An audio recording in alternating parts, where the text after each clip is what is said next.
കോഴിക്കോട് ജില്ലയിലും അഭിമാനകരമായ വിജയത്തിലേക്ക് എത്താൻ പോവുകയാണ് ഇടതുപക്ഷ ജനാധിപത്യ മുന്നണി.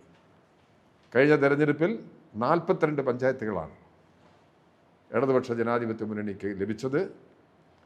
അതെല്ലാം ആ ഫലം മാറി മാറി മാറി പറയാൻ പോകും.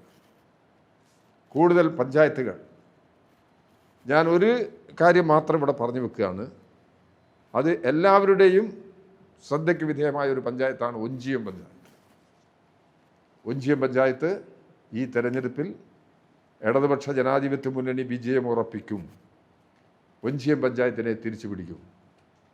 ആ നിലയിലേക്ക് കോഴിക്കോട് ജില്ലയിൽ തന്നെ വലിയ മാറ്റങ്ങൾ ഈ തെരഞ്ഞെടുപ്പിൽ വരികയാണ്. കേരളത്തിലുടനീളം ഈ മാറ്റം പ്രകടമാണ്. 2 ഘട്ടങ്ങളിലായി 14 ജില്ലകളിൽ തെരഞ്ഞെടുപ്പ് നടന്നപ്പോഴും ആ തെരഞ്ഞെടുപ്പിൻ്റെ അനുഭവങ്ങൾ ഉണ്ടാക്കുന്ന ഒരു പ്രധാന കാര്യം ഇടതുപക്ഷ ജനാധിപത്യ മുന്നണിക്ക് ഉജ്ജ്വല വിജയം നേടാൻ കഴിയും എന്ന് തന്നെയാണ്.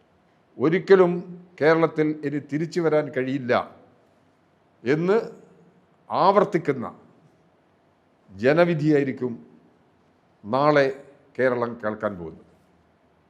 അപ്പോൾ UDF സ്വീകരിക്കുന്ന സമീപനത്തിൻ്റെ തെറ്റായ രീതികൾ കൂടുതൽ കൂടുതൽ പ്രകടമാവുകയാണ് കോൺഗ്രസിലൂടെ.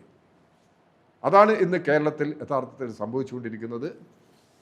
അപ്പോൾ അത് ജനങ്ങൾ തീർച്ചയായിട്ടും മനസ്സിലാക്കും എന്നാണ് ഞാൻ പ്രതീക്ഷിക്കുന്നത്.